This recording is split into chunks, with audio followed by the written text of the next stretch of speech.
इस कहानी में ऐसे दृश्य और संवाद हैं जो कुछ लोगों के लिए भावनात्मक रूप से विचलित करने वाले हो सकते हैं। ये कहानी संवेदनशील विषयों जैसे युद्ध, बलात्कार और मानवता के पतन से जुड़ी है। कृपया ध्यान से सुनें, ये कहानी सभी उम्र के लोगों के लिए उपयुक्त नहीं हो सकती। अमृतसर से रेल रवाना हुई। लाहौर पहुंचते पहुंचते 8 घंटे लेट हो गई। रास्ते में कई लोग मारे गए, कई घायल हुए और बहुत सारे लापता थे। देश के बंटवारे का समय था। सिराज को होश आया तो सुबह हो गई थी। उसकी आंखों के सामने सब कुछ घूम गया। लूट, हमला, आग, भागना, स्टेशन, गोलियां। सकीना, हाँ, सकीना कहाँ गई? सिराज एकदम उठ खड़ा हुआ। घंटों अपनी जवान बेटी को ढूंढा, पर सकीना नहीं मिली। चारों ओर लोग अपनों को खोज रहे थे। आखिर सिराज थक हार कर बैठ गया। सोचने लगा, सकीना और उसकी माँ से कब और कहाँ बिछड़ा था। अचानक सकीना की माँ का मरा शरीर आंखों के सामने आया।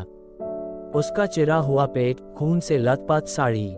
दम तोड़ते हुए उसकी आखिरी आवाज सिराज आज भी सुन सकता था। सकीना को लेकर भाग जाओ, मुझे रहने दो, हमारी बच्ची को बचा लो।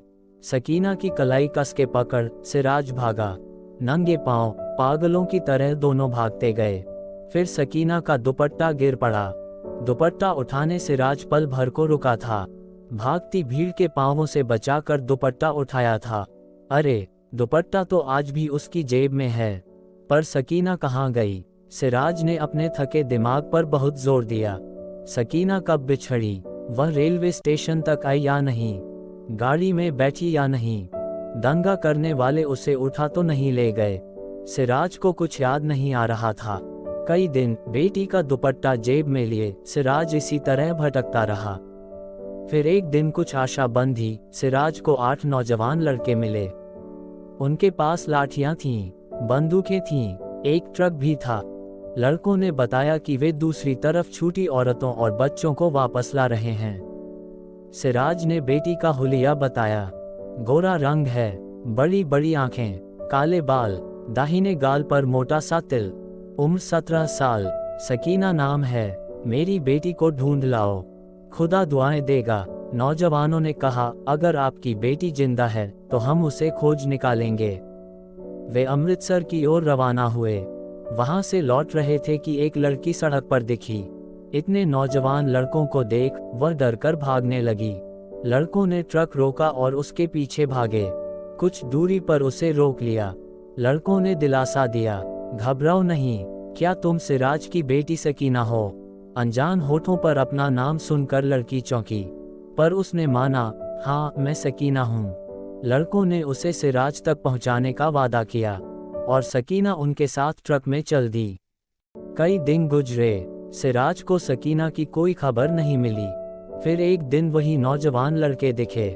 सिराज भागा भागा उनके पास गया। पूछा, बेटा, मेरी सकीना का पता चला? लड़कों ने जवाब दिया, अभी तक नहीं मिली। उसी दिन शाम की बात है। 4 आदमी एक लड़की को अस्पताल ले जा रहे थे।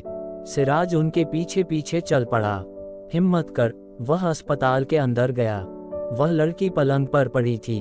किसी ने बत्ती जलाई। कमरे में अचानक रोशनी हो गई। सिराज चीखा, सकीना, यही है सकीना। पास खड़े डॉक्टर ने सिराज को घूर कर देखा।